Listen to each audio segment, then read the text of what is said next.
I am so glad you convinced me that the family car should be the Defender 110. It is so beautiful inside.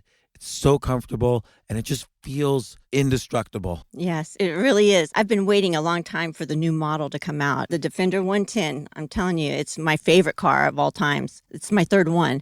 You know, I have stories of going off road. The guy managed the group. He was like, "What are you doing in this beautiful car?" I'm like, "I'm going off road." He's like, "Are you sure? Because you can use one of ours." And then they look like Mad Max cars. I'm like, no, we're going to do this. And he was shocked. Wow. Well, it's great because the Defender has been reimagined for 21st century adventure, and its unparalleled off-road ability as well as its robust interior are invaluable whether you're headed towards uncharted territory or just a weekend of exploration. The Defender 110 tackles challenging surroundings with absolute confidence. The SUV conveys strength outside and in, featuring peerless technology like an intuitive driver display and an award-winning infotainment system. That's my favorite part, to keep you connected no matter where the journey takes you. Adventure is unique to everyone, and so is the Defender. Choose from the two-door Defender 90, the four-door Defender 110, or the larger Defender 130 with the ability to seat up to 8 passengers. You'll find uncompromising performance in all three. So pack up and go even further with the Defender 110. Learn more at LandRoverUSA.com/Defender. These days, we're all investors, trying to be smart with our money despite our worst impulses. But at iShares, we believe that deep down inside of every investor is a better investor. One that's just waiting to be let out. Explore iShares ETFs and insights and let your best investor out. Visit iShares.com for more information.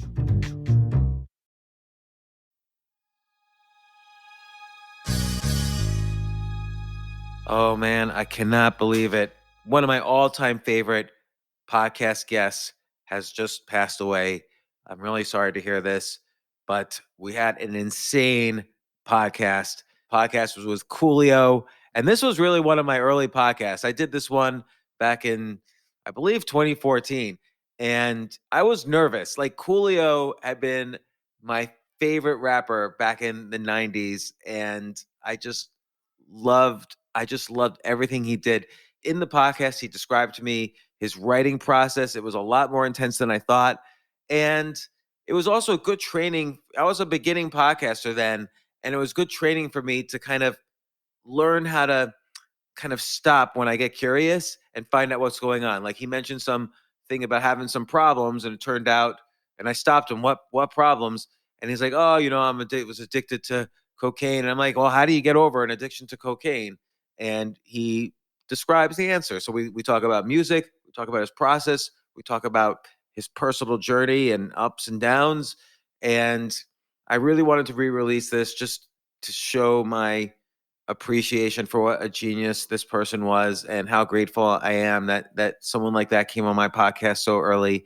And I'm really sad that he's passed away. And I'm gonna spend this evening listening to some of his music, and I hope you enjoy this podcast. This isn't your average business podcast, and he's not your average host. This is the James Altucher Show. Is this Coolio? What's up? Coolio, this is James. Thanks for coming on the show. Oh, no problem, James. It's all good. So, Coolio, here's what my show is sort of about. It's about how people transform, like amazing artists and businessmen transform their lives from one career to another career to another career. And you've done that so well over your whole life. I wanted to talk to you about that. Is that cool with you? Sure.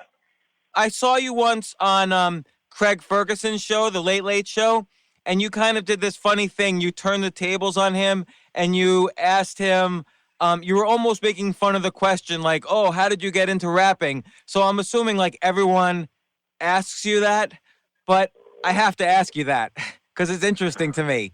So when did you start getting into, obviously you're one of the best rappers in history. When did you start doing it? How old were you? I think I first started when I was about 14, 15. Why'd you get into it? It was, I met some guys from New York. Obviously, I grew up in Compton, California. They moved across the street from me. They were from Brownsville, New York, and they moved in with their grandmother. Am I clear? Yeah, you're clear. I have to make sure because I'm driving with my hands free. You know, my little hands free thing. Okay, Coolio, Anyway, don't have an accident. Oh, I won't. My hands are free. Okay, good. We don't want you to have like a driving podcast incident. Okay, so anyway, there was these four, like there was three guys, DJ D, Richie C, and one named Wiz Kid, and they were from Brownsville. They moved across the street from me. And DJ D, his name is actually Denard Valentine, and he was amazing on turntables. I had never seen anything like that before. So I originally I think I wanted to be a DJ, but of course, I'm from, we grew up in a slightly not quite advantaged neighborhood, and my parents couldn't afford to buy me no turntables or nothing like that. So I used to just sit there and watch. I used to watch them do it, and there was then after about 3, 4, maybe even 6 months went by, another guy moved to Compton. He was a Puerto Rican dude named Juan, and every girl that I liked him. That really sucks when that happens. Yeah, I hate that too. So that happens to me all the time, but I'm not as cool as you. It's all good. I wasn't that cool back then, though. I don't think that's true, but go ahead. I was on the verge. I wouldn't even call Coolio then. Yeah, but anyway, you probably still had some kind of swagger going on. Like all these guys were hanging out with you. They were letting you hang out with them. Well, I mean, I was from the neighborhood, so that's how it went. Anyway, make a long story short. Oh, Coolio, I'm starting to lose you now. You got me? Still got me? Yeah, now I got you. Okay, they made a little pause button tape. If you know what a pause button tape is, that's when you keep pausing the music and then retaping it until you make a beat. You catch all the parts that you want on a pause, and you make yourself a whole instrumental. Oh, that's really interesting because now you can just use computers for all that. But you probably had to get right down into the nitty gritty of what a beat was in order to make it work. Now then, of course, but they made a little tape, and everybody went outside after they made the tape, except Juan. He stayed inside, and he kept rewinding his part. So he rewinded his part. I think we rewinded about 6 times. I looked up, and he said to me. He said, "Hey, that's fly. Yeah, that's fly." And I told him, I said, "That's fine."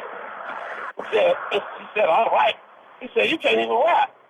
I said, "I know I can." I said, "But that right there, what you just did," I said, I can write something like that in 10, 15 minutes. He said, "Do it then." And I did. And that was it. From that day on, probably for the next 10 years of my life, I wrote every day. So Coolio, this is really important. So for 10 years, you wrote every single day. Would you write first thing in the morning? Would you write in the afternoon? What would you write? Just lyrics? Yeah, whenever. And were you rapping them also, or did you focus more on the writing? No, I was rapping them too. And practicing, like I said, we didn't have any equipment to make demos or nothing, so it was just practice. I was honing my skill.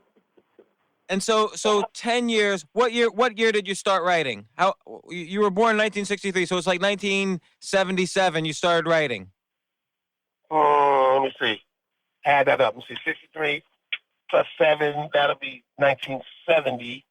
77, so about 78. Yeah, so I know your first single or one of your first big singles is What You Gonna Do in 1987. No, it wasn't big. It was It small, but wasn't a big. I mean, it got played on the radio. That's it. I mean, so, I okay. don't even think. I don't even know if it sold, 100 copies. I have no clue. But what I'm getting at is you wrote for 9 years, you practiced for 9 years, and you had that one first single that sold 100 copies, played in the radio, was on the local scene in L.A. And then it took you another 4 years after that. You joined WC and the Mad Circle, and so you were really working at it. Like there was no real, you didn't have any, you weren't making money at this time doing it, but you did it for the love of it. Absolutely, I did it because it made me feel good. I enjoyed it. It was kept me out of trouble too.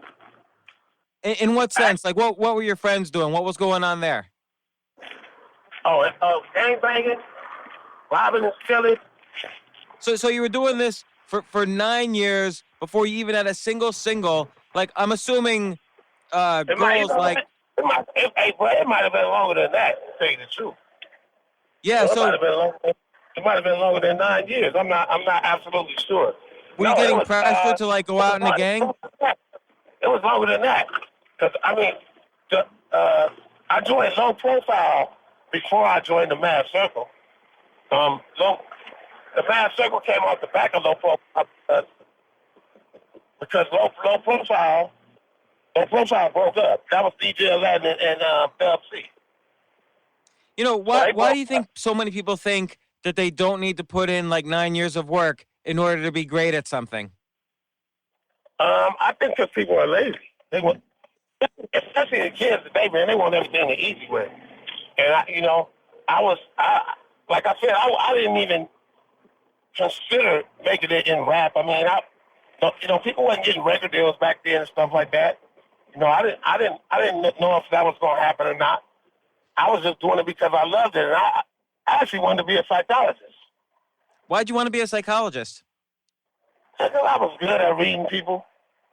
And like, what's an example? Like, how would you help your friends out and stuff? Yeah, I used to do the block test on people when I was like 14. When I was like 13, 14, I started doing the block test on people, and then I was doing word analyzation. Like, when you ask somebody the first thing that comes to their mind, and then based upon the words that they say, from a series of questions that you ask them, you psychoanalyze them and tell them about themselves. Oh, that's interesting. And did people respond? Did your friends respond to that? Like, were you correct most of the time? I was one of those children that I could read really well. And I was really good in school. So, I mean, I was reading on a college level when I was 12, 13 years old. And my comprehension was I had comprehension of a 12th grader when I was in 7th grade. Well, so were your friends kind of making fun of you for this? Like, I'm sure you were probably really different from the kids you were hanging out with. Oh yeah, they called me old man. They call me old man artist. My real name is Artiste, by the way. And they would never say my name right. It was great. They called me old man artist though. That was my nickname in the neighborhood. So you had this. So probably this kind of understanding of people combined with writing every day allowed you to kind of essentially make this poetry that turned into, Fantastic Voyage, Gangsta's Paradise, and all the songs that became huge hits. Yeah, it was my vocabulary, my comprehension. It was all of it, man. And I'm any kids out there listening, or anybody out there listening that has any aspirations to be an MC, you better get your words up, get your vocabulary up. That's the only way I think you really be good. But it seems like it's not only that, because let's take a look at Gangsta's Paradise for a second. You refer to so many different things in that one song that I think that's part of what makes it so great. Like, just the first line, as I walk through the valley of the shadow of death, like, I don't know if you went to church as a kid, but, obviously that's a religious phrase. Oh, yeah. I mean, I did. I'm not going to say I really like going to church. but I was forced to, you know. My mother made me go. That was what we did on Sunday. And you know what? And that seemed like it was part of your life. life, like all the kind of gang stuff that was going on in your area. People were dying, so you really were in the valley of the shadow of death. Well, yeah, I unfortunately, I guess at this point, fortunately, because of the way things turned out, I grew up in Los Angeles during the time when the average lifespan of a young black male was 22 years old. Well, there's even that phrase in your song, "I'm 23 now. Will I live to be 24? I don't know." Yeah. And yeah, so that's how it was. I mean, there was about 17 of us that started off all together. We played football together, basketball. We grew up, we knew each other's moms, and, you know, we all grew up around each other. Out of that 17, there is now 4 of us left, and one of those 4 is doing life in prison. No, actually, no. It's 5 of us left, and one of those 5 is doing life in prison, and the other 12, out of the other 12, 8 of them lost before the age of 30. how'd they die? Drive-bys, you know, getting shot or getting stabbed or, you know, stuff like that. Drugs.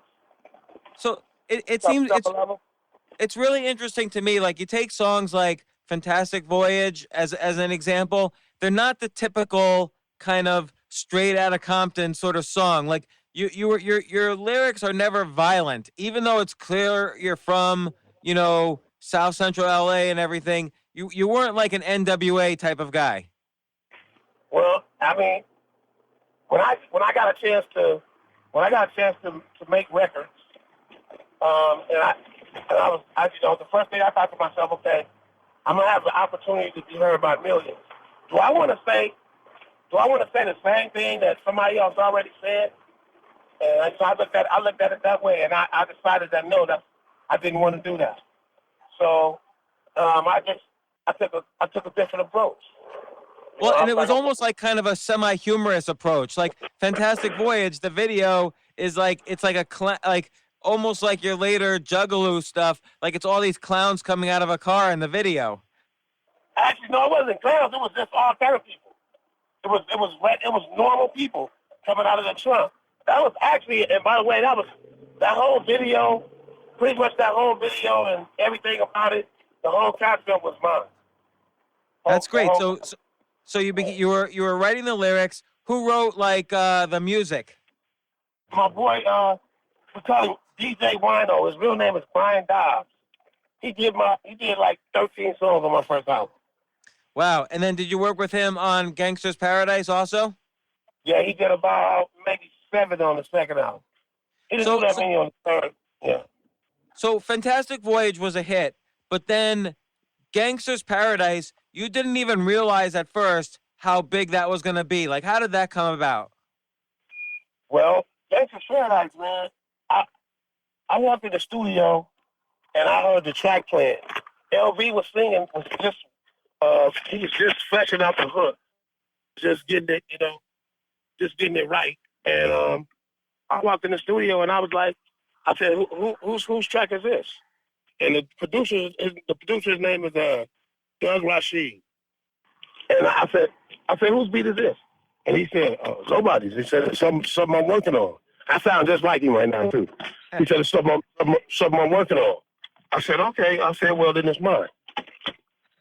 Just like that. And the first thing I said was, as I walked through the valley of the shadow of death, I take a look at my life and realize there's nothing left. I said that.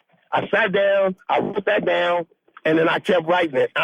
You know what? The funny thing about Gangsta's Paradise, I don't think I ever, once I started writing Gangsta's Paradise, I never picked up my pen. Wow, you just like said it. I mean, it was kind of like, you know what's weird about Gangsta's Paradise? And I used to say that I wrote Gangsta's Paradise. But in reality, Gangsta's Paradise wrote me. And I mean, the lyrics every step of the way they're really inspirational. They're not about a gangster's paradise. They're about getting out of what somebody might view as a gangster's paradise. So you can get out of the shadow of death. Well, you know what, man? You know, I grew up in a bad neighborhood, and I grew up around a lot of bad people, but I wasn't necessarily a bad kid, man. I wanted to be friends with everybody. I was a nice guy, which was not a good thing where I was from. Really not. You know, I went through a lot. I went through a lot because for being nice. Like what? I got bullied. I got bullied, man, from second grade to all the way to seventh grade. I was a bullied child. I didn't want to fight. I wanted to teach everybody how to read. I had aspirations of being the next Martin Luther King or Malcolm X or something like that. Those were my aspirations in life. You know, okay. I mean, that's what I started off wanting to be.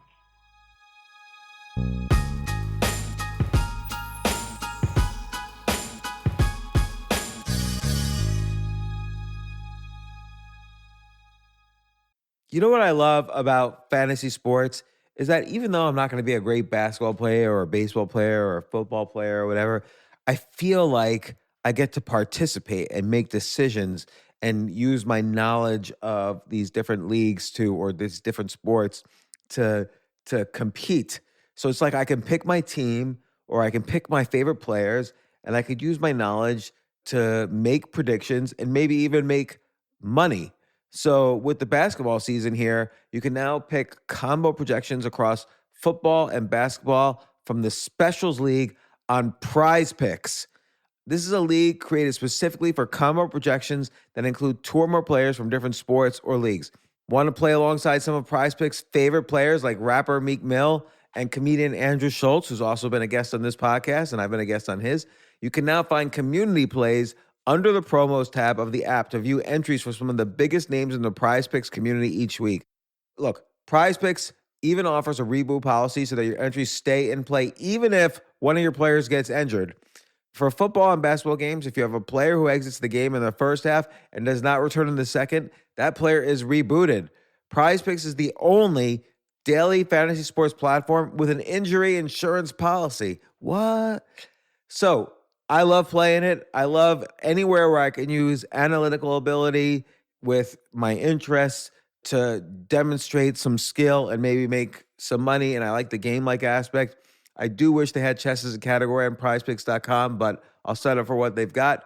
Maybe I should make my own fantasy chess league. But in any case, I love Prize Picks. Go to prizepicks.com/James. Use code James for a first deposit match up to $100. That's the easiest $100 you're ever going to make. So that's prizepicks.com/James and use code James. Daily fantasy sports made easy.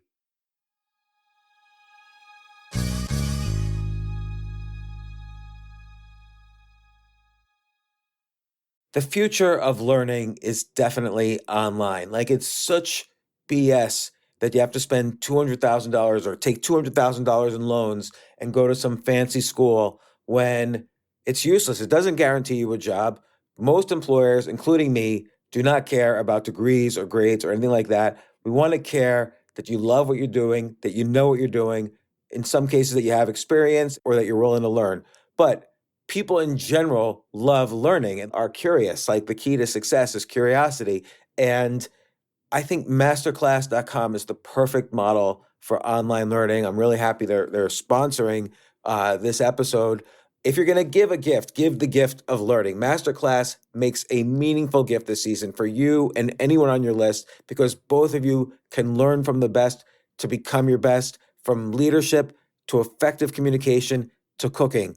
Let me tell you some of the classes I've taken. I've taken comedy from Steve Martin. I mean, can you believe I can take a class from Steve Martin on comedy, or Judd Apatow, my favorite comedy director? I could take an actual class from him on writing. Wolfgang Puck on cooking.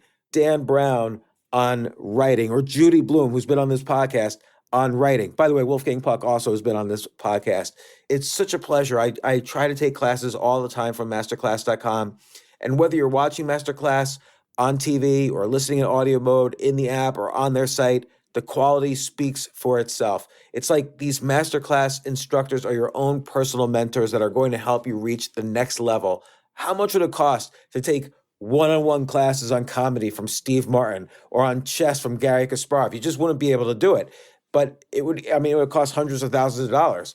With a masterclass annual membership, it's $10 a month. Memberships start at $120 a year for unlimited access to one-on-one classes with all 180 plus masterclass instructors. So it's not just $120 for one instructor. You get all 180 plus masterclass instructors. Boost your confidence and find practical takeaways you can apply to your life and at work. And if you own a business or are a team leader, use Masterclass to empower and create future-ready employees and leaders. That's the real education in today's world. So this holiday season, you can give one annual membership and get one free at masterclass.com/JAS. JAS, of course, stands for the James Altucher Show. So right now you can get 2 memberships for the price of one at masterclass.com/JAS. Masterclass.com/JAS. Offer terms apply.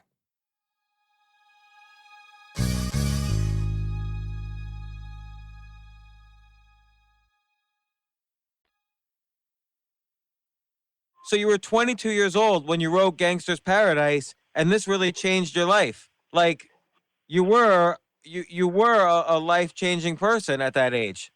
Well, actually, Fantastic Voyage changed my life. I think more than Gangsta Paradise did at that time. Now, if you look on some years later, of course, Gangsta Paradise took me to a lot of places that Fantastic Voyage didn't. But Fantastic Voyage actually gave me a taste. It gave me a glimpse of what it could be. You know, well, not more than a glimpse. Because I got nominated for. I got nominated for a Grammy for that, didn't I? I got a Grammy nomination for Fantastic Voyage. Well, Fantastic Voyage is definitely, in my view, what put you on the map. That was a video that was played everywhere. Yeah. It was a huge hit. It probably got you into the, they probably, Dangerous Minds probably picked Gangsta's Paradise because of Fantastic Voyage. Gangsta's Paradise, Fantastic Voyage got me in the door, all the way through the door and into the next room, but Gangsta's Paradise got me into the attic and the backyard and on the tennis court and into the pool, and it solidified me as somebody that, that people will probably always remember long after I'm gone. So, I mean, I'm blessed, man. It was a blessing, but it's also a curse. Why is that? Because for the life of me, man, I've been writing great songs since Gangsta's Paradise, but, people, it's almost like I only got one song to a lot of people. Like when you go on tour, every single time you perform, do you perform Gangsta's Paradise? I have to. Like people will be upset if I didn't. But here's something. Even recently, you've got some great songs, like your song with Snoop Dogg. The song with Snoop Dogg, it did pretty good. I got some record sales off that in other parts of the world and Europe. But I didn't even release it in the United States. Oh, really? It's on YouTube though. Like you can watch it. Yeah. Well, yeah, people can see it. It's all good. But I'm just saying, it's just a weird thing, Do you ever feel sad because you feel like everybody views Gangster Walk as Gangsta's Paradise as this like peak in your rap career? Well, yeah. It's not sad. I'm not sad about it, but it's, it's weird. It's like I said, it's a weird thing because, it's like, you don't know. It's like I never, after Gangsta's Paradise, it was like nobody wanted to give me another chance. Like nobody wanted to hear me again. Like, people didn't, I don't know. It was weird. Like my third album, I think, was much better than my second album. But nobody heard it, but that wasn't my fault. Nor I think it was the people's fault. That was my record company's fault, which at the time was Tommy Boy, and absolutely, I think they did it on purpose. It was internal sabotage, and it was something that they did to to all the multi-platinum groups like De La Soul and Naughty by Nature. If you take a look at Tommy Boy's history, if you take every last one of they double platinum groups, the group that made them their money, they did not do well on their third album. And I think it was because the way the contract was written. The way the contract was written, I'm sure everybody had the same language in their contract. If you did well on that third album, oh man, you got so many points and so much. They had to give you so much money, and I don't think they wanted to do that back then. They didn't have that kind of vision. They was like, okay, we made enough money. It's time to move on to the next. But despite that, you did it on purpose. You still had "See You When You Get There" on that next album, which was really, that album went platinum also. Well, but it didn't at the time though. It didn't at the time. It didn't do well at the time. You know what I mean? At the time, I had 8-10 singles on that third album. Wow. So let's talk. Let me ask you about the economics. So how many copies did Gangsta's Paradise sell? Gangsta's Paradise sold over 70 million copies. I'll say when it's all said and done, it'll probably be about 30 million. And so I had about 100 million. When it's all said and done, probably by the time I'm going to see meet my maker, I would say that Gangsta's Paradise would probably be at 100 million. Wow. And again, for each sale, and you're probably still making money because of iTunes and all that. How much do you make? I still make money off of it. Listen, like I said, it's a blessing and a curse. But there are those. I do have some core fans that they wait to see what I'm doing next, and they listen to the stuff that I'm doing now, the stuff I did in previous years. That a lot of. I'm once again, I'm an underground artist like I used to be. I'm not a mainstream artist anymore. But I'm one of the kings of the underground though. But so like with iTunes, which is now like, how do you feel about the fact that basically everything moved from albums to iTunes? So now you just have to sell singles rather than albums. Hey, I predicted that. I predicted that 15, 17 years ago. I actually said that everybody should prepare themselves for music to be free, because I looked at it like this: if somebody has a choice between paying their light bill, buying some food, or buying an album, I think they're not going to pick the album. Right. Now, but how will artists make money? Like, how will the next generation of rappers make money? They're going to be like bards. They're going to be like bards and traveling musicians. It's even like now, if you want for an artist to even come out and sign autographs, they're getting 20, 30, 40,000, stuff like that. You know what I'm saying? So it's all about getting money on appearances and sponsorships and clothing deals and, stuff like that. It's not really about record sales anymore. And I knew that was going to happen. So, pretty soon it might get worse than that. People probably won't even be paying for concerts no more. Once it gets really bad here in our country, people not going to be able to afford to pay for concerts, and you never know. I mean, if this country goes under martial law, they won't even allow concerts, or all the concerts will be sponsored by the government. So people who have some talent to sing, play an instrument, rap, or something like that, they're going to be like traveling bars. They're going to travel around, and they're going to sing, rap, dance, and play for food and lodging, like they used to do back in the day, like they did in the during the time when they were I guess we would say medieval times. So Coolio, that's a pretty pessimistic view of where things are heading. Do you think there's a chance for optimism? I'm not very optimistic about taking a look at what's going on and knowing what I know and seeing what I've seen and actually, being right in the thick of some of these things. I would say that things are going to get absolutely, completely much worse before they ever get better. And who knows? definitely in my lifetime, I won't see things get better. I didn't even expect to be alive during these times. The things that are going on right now, I didn't even expect to be here. So, What do you see as the next steps in kind of like the downfall of America? The fall of the dollar. Yeah, no, the dollars. Come on, the dollar's dropped 4% every year since 2009. Now, Coolio, why do you keep track of this stuff?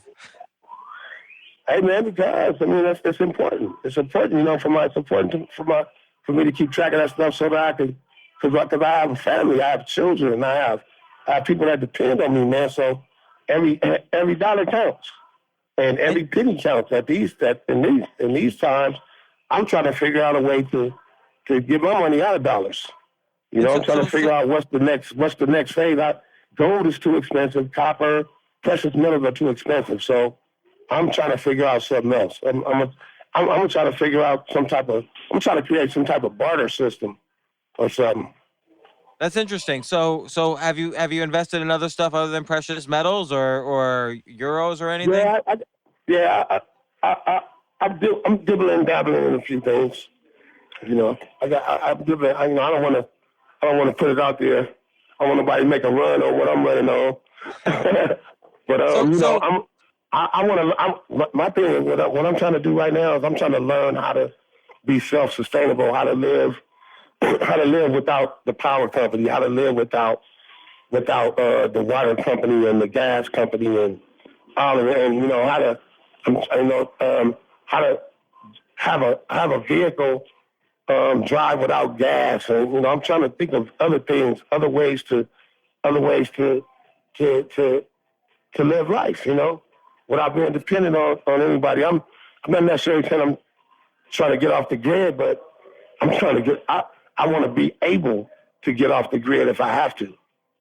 So have you looked into like the architecture of stuff like that, or like how to build a house like that? I don't think a house is going to be that important. Some type of, depending on where I decide to, where I have to move around to, it might be. But as long as I have a vehicle, I have somewhere to sleep. Right. That's again, given the amazing success you've had, that's a pessimistic way to look at it. That you're basically saying you're going to try to figure out a vehicle where you could sleep in kind of a big car. Well, either that or some type of tent structure, or there's always the caves. There's always going to be caves, and it's many ways to do things. You could dig a big pit and put a tarp over it, as long as it's not raining or snowing real heavy.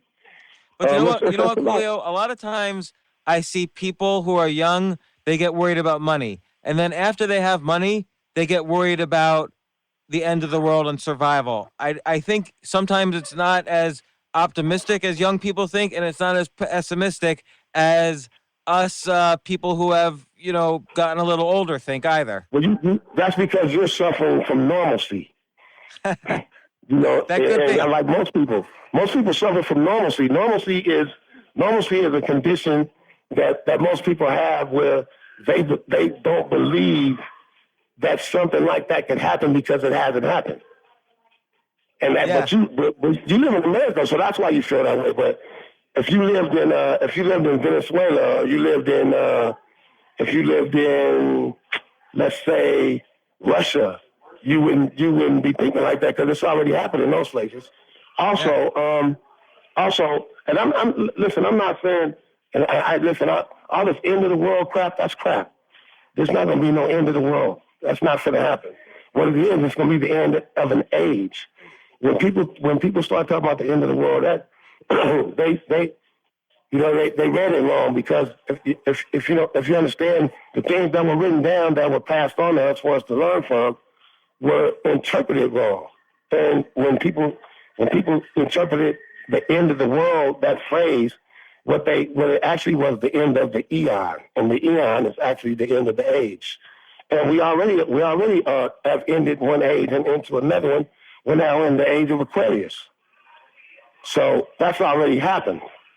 So, and it's funny, throughout your throughout your music, there's this undertone of, you know, I don't want to say kind of a religious undertone, because obviously in Gangster's Paradise you start that way, but even the idea of a fantastic voyage or see you when you get there, all of these titles suggest that, we're going someplace. And Listen, I'm gonna have to say that. I'm gonna say this. I'm not religious at all. I don't believe in organized religion nor denomination. I think that religion is written doctrine created by men to control other men, women, and children. That's what I believe. I don't believe in religion. I do believe that there's a creator. I believe that there's some type of God figure, but I don't believe in any man-made religion, because most of these religions aren't old enough to have, most of the religions that we're taught to take part in aren't old enough to possibly be true, because the earth is much older than that. And like I said, from the things I've studied and read, they can't possibly be true. And anybody that thinks they are is just because they've been brainwashed. They've been brainwashed by society and by the system. And I refuse to take that route. I'm one of those kind of people, man. I gotta find my own way, even if it's the wrong way. Learn by trial and error. And sometimes, most of my life lessons have been hard ones.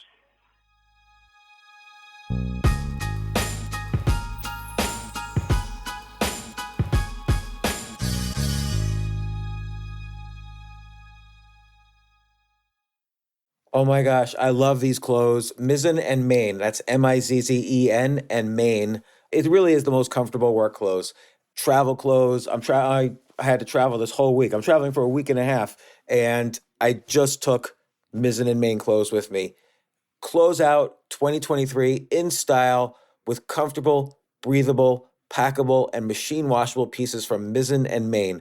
As you wrap up your year-end goals, enjoy a Mizzen and Main dress shirt that you can wear confidently. I like that they've very, very just nice, solid colors. I don't really like to get all fancy in patterns and everything, although they do have some pattern shirts, but very comfortable clothes, stretchable pants. It's just super comfortable, but they look professional, and you can wear them casually or professionally. I like some of their flannel shirts or untuck shirts. I love untuck. I never tuck in. So again, whether you're shopping for a special someone or giving yourself the gift you really want, I just buy myself gifts.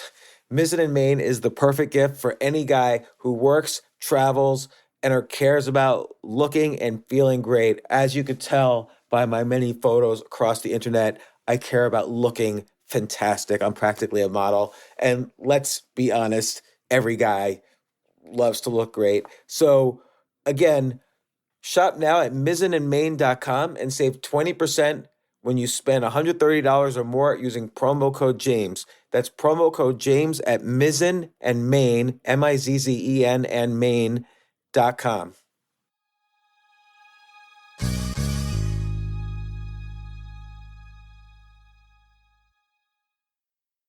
This is such a valuable service for all business owners, big businesses, small businesses, doesn't matter. I wish I had this in the many different businesses that I've started. Sometimes it seems like your business is humming, but then suddenly you don't understand it. You're starting to fall behind. You're not understanding where your costs are, where your revenues are, where your payments are. Teams are buried in all sorts of like BS work, and you can't seem to close the books. So you need like one dashboard, one source of truth. I'm jealous of this business, NetSuite from Oracle, of course, NetSuite by Oracle. I wish I'd come up with this idea. It's a brilliant concept to have all your business intelligence on one dashboard. This is why you need to know these three numbers: 37,000, 25, and 1. So 37,000, that's the number of businesses which have upgraded to NetSuite by Oracle. NetSuite is the #1 cloud financial system, streamlining accounting, financial management, inventory, HR, and more. 25. NetSuite turns 25 this year. That's 25 years of helping businesses do more with less, close their books in days, not weeks, and drive down costs. 1, because your business is one of a kind. So you get a customized solution for all of your key performance indicators, your KPIs, in one efficient system with one source of truth. Manage risk, get reliable forecasts, and improve margins. Everything you need to grow all in one place. So right now, download NetSuite's popular KPI checklist designed to give you consistently excellent performance absolutely free at netsuite.com/James. That's netsuite.com/James to get your own KPI checklist. netsuite.com/James.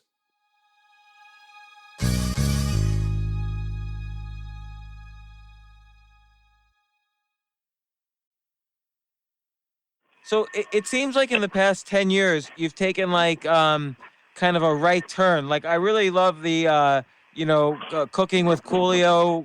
A lot of your reality stuff, it seems like you also had this very big interest in being a chef and you're expressing it, in all these different reality shows.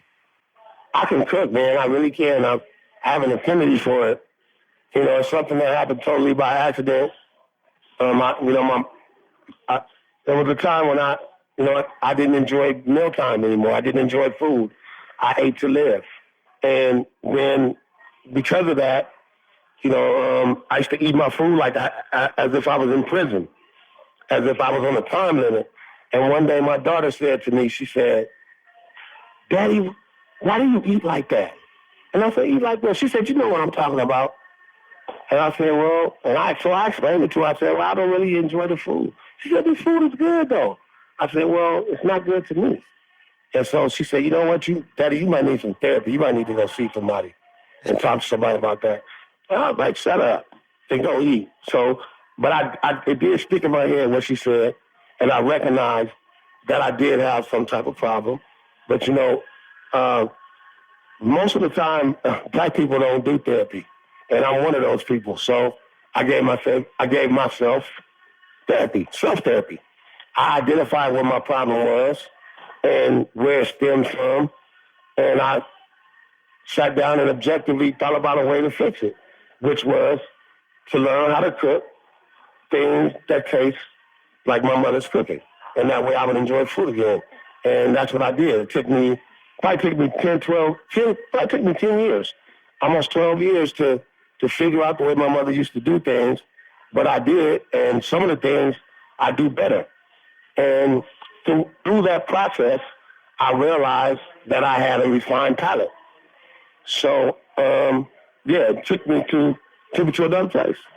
So that's funny. It took 10 years of work. Like were you cooking every day? Were you studying cooking every day? Pretty much, yeah.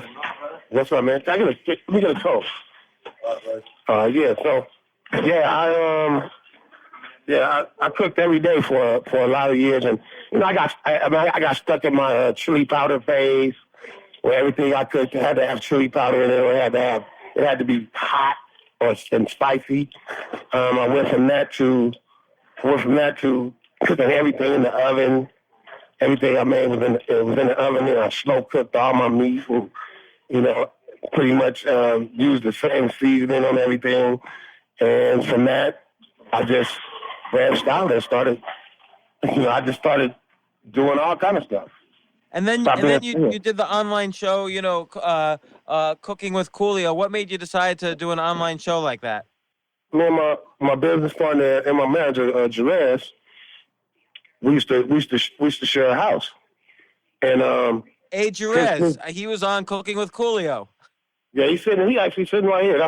He used to be my AC. He ain't my AC no more. He a chef in his own right now, so I can't really call him my AC no more. But I'm his sous chef. He my sous chef. We help each other out.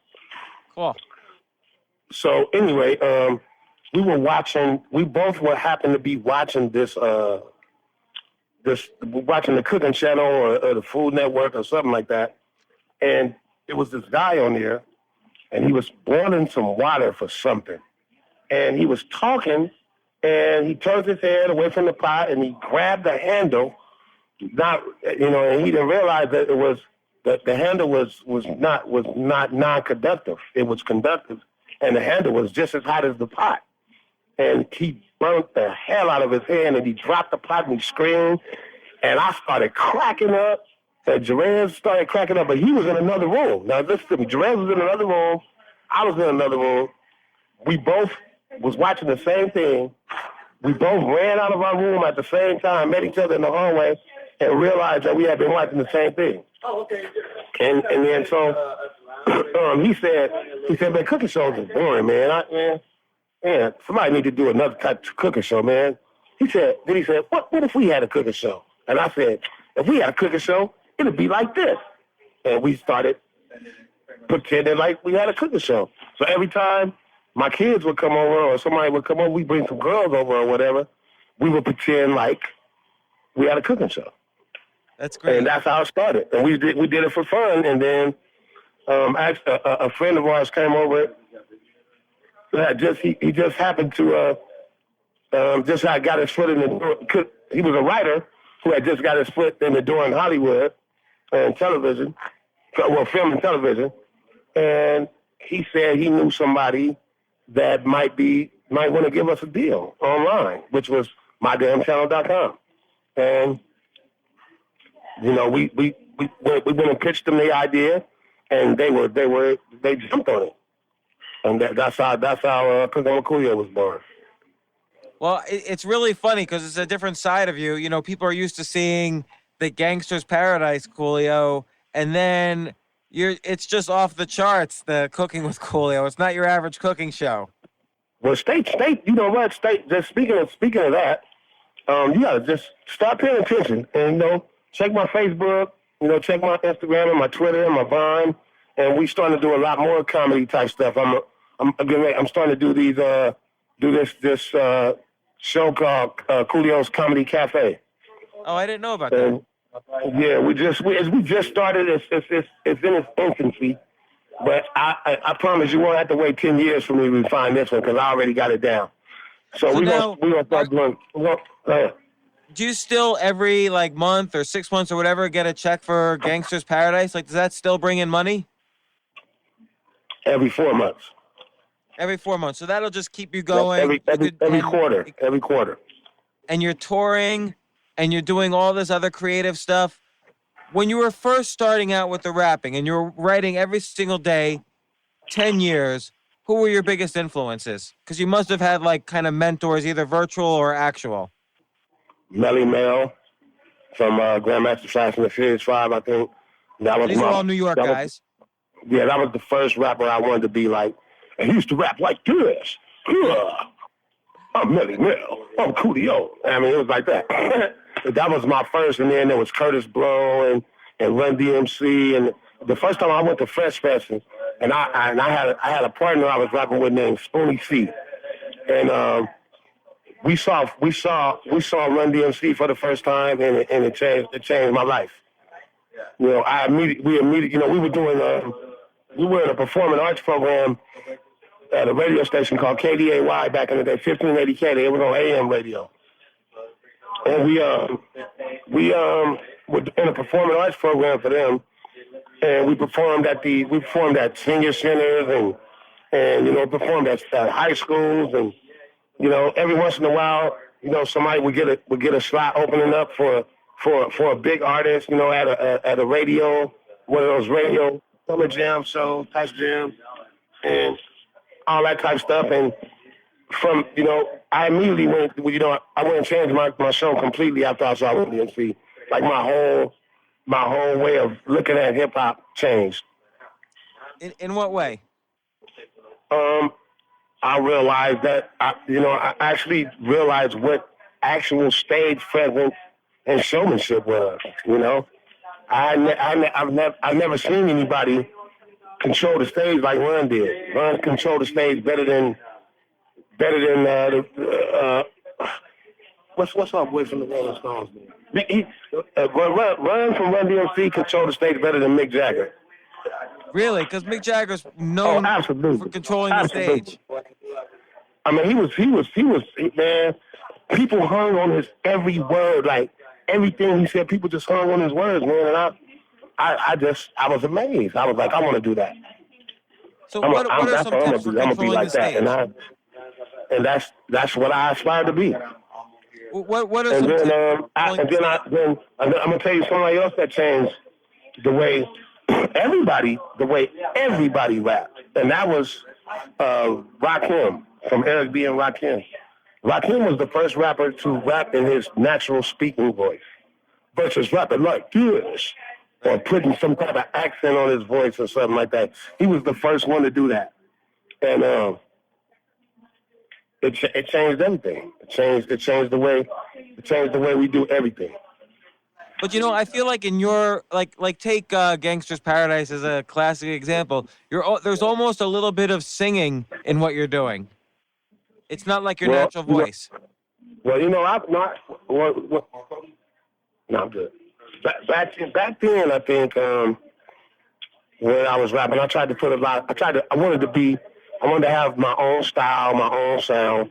So I took a little bit of that old school stuff and put it back into hip hop. As I walk through the valley of the shadow of death, I put a lot of inflection on my voice. Right. I tried to sound like I wanted to sound like the things that I was saying, if you know what I mean. Yeah, I mean, it sounds unlike. I mean, that was, just so people know, that was the #1 selling song in 1995 across all genres. So you beat everybody. How did that feel that year? To this day, it is the longest #1 single in Australia. Really? Yes. Why Australia? It's across the board around the world. It's the #1 selling rap song around the world. So Not in the what United rappers States in anymore, LA were mentors to you? I mean, of course, I was an Ice Cube fan, Eazy-E fan, I mean, I learned a lot from Ice-T. I got a chance to go on tour with Ice-T back in the day. Ice-T actually taught me. What I learned from Ice-T. I learned how to be an artist, how to be an actual artist. It had nothing to do with performing or anything like that, but how to be an actual artist, how to do interviews and how to conduct yourself and stuff like that. I mean, I learned that from him. What are some of the tips he gave you? Well, this was the main tip that Ice-T gave me, and the thing that I always remember him, and I thank him for it to this day. He told me when you're doing interviews, he said, don't ever let anybody dictate an interview when they're talking to you. Answer their question, and then tell them what you want them to know. And he said, if they start, getting pushy, he said, just over talk them and drown them out. He said, then if they start getting pushy, he said, don't let them talk at all. Don't even let them ask you questions. Ask yourself the question, and then just continue on and have your own agenda. Let people know what you want them to know, not what anybody asks you. Says somebody asks you a question that you don't want to answer, just pretend like you didn't hear it and say something completely different that has nothing to do with the question they asked you. And then, Ice-T sort of took rap into kind of a metal direction, and you, again, took rap into this more kind of melodic or lyrical direction with Gangsta's Paradise. So you guys sort of split off in terms of style. Yeah, well, Ice was trying to create something that would allow him to remain, something that was going to last longer than the average rap career, and he did that. He did exactly that with the body count thing and everything, If I've been in the direction now of doing, kind of TV stuff. I mean, with him with his CSI stuff, and you with the Cooking with Coolio and the reality show stuff. Yeah, Ice is a true artist, man. Like I said, I learned a whole lot from him. He's a straight original, and yeah, he taught a lot of people a lot. He taught a lot of people. Well, he had the Rhyme Syndicate. He taught all them cats. He taught Dub C how to be an artist. I mean, just everybody. I think everybody learned from Ice-T. So it's interesting. I think the lessons here are write every day. You got to do what you love every single day, and you can't get distracted by no matter what is going on around you. And you got to learn from the people around you, like the mentors around you.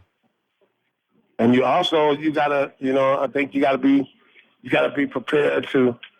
Listen. I'm gonna say it like this. This is what I say, and this is what I tell kids. If you are rapping, singing, doing any type of entertainment because you want to be rich, you want to be famous, you want to get girls or guys, whatever. If that's why you're doing it, then you should stop, because it might not happen.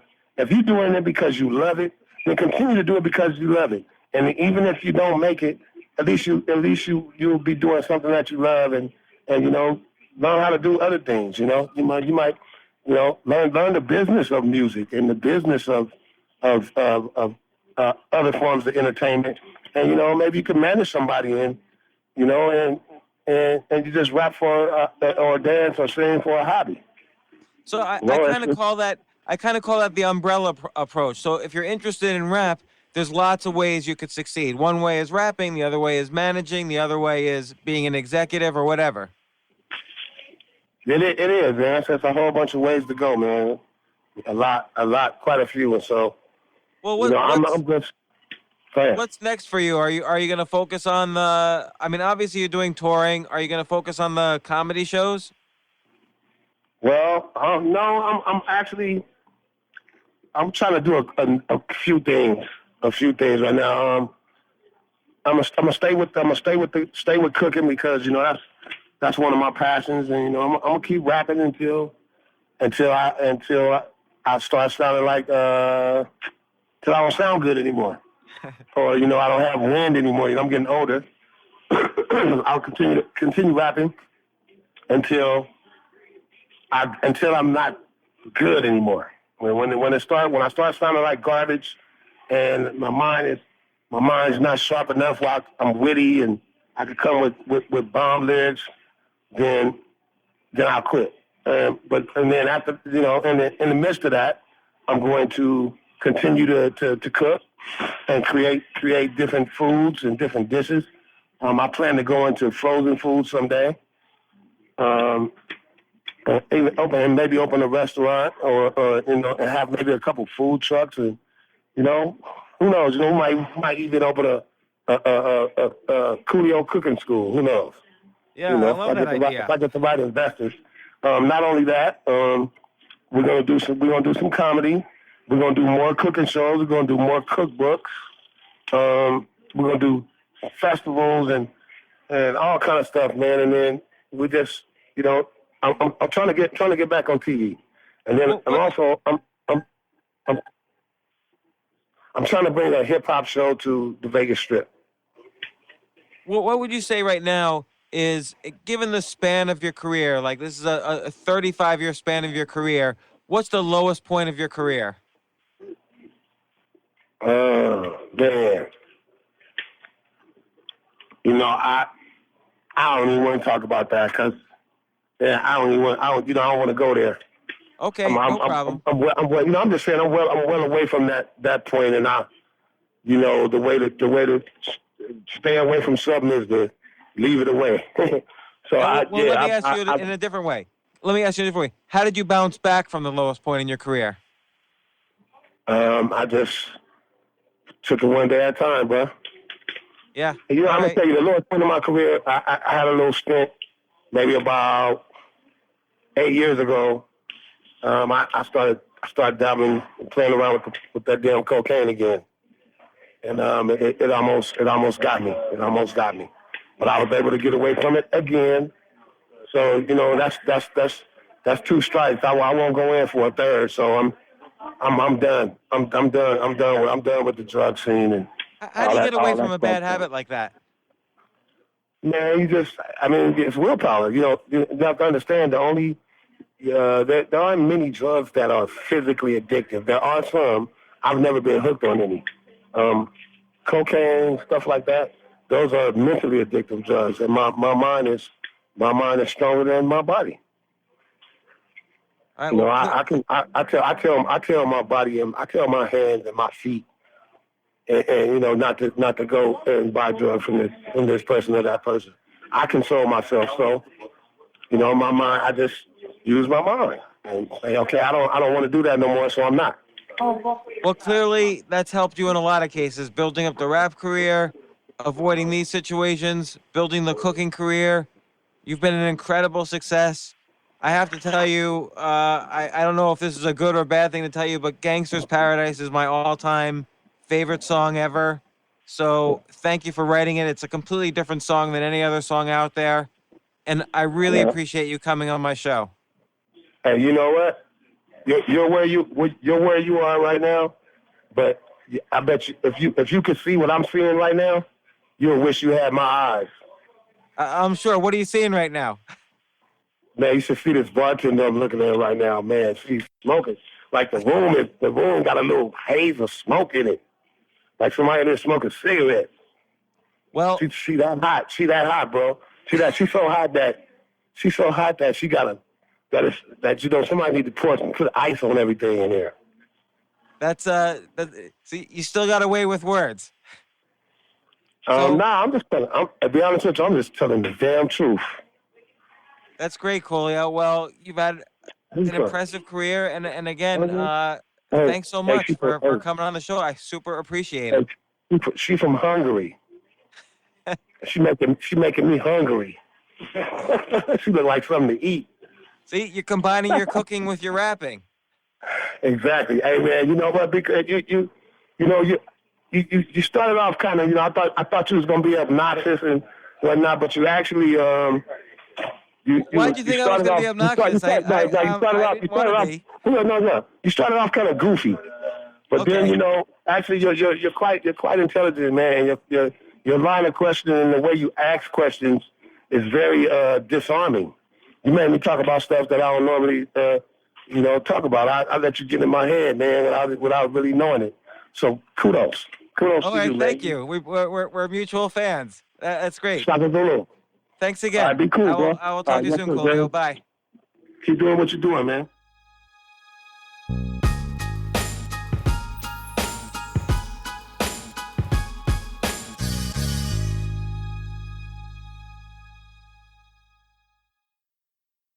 There are so many how-tos in sports. How to swing a bat, how to catch a pass, how to putt, how to kick. With New Balance, there's only one way to run. Your way. That's the best way and the only way. No need to look at him or her or them to figure it out. Just run. On a track, a path, a street, or in a mall. Your choice. Running doesn't care where you're from or where you're headed. Running will take you exactly as you are. New Balance. Run your way. At Discount Tire, we know how valuable your time is around the holidays. Get 30% shorter average wait time when you buy and book online at DiscountTire.com, so you can spend more time with friends and family this holiday season. Discount Tire, let's get you taken care of.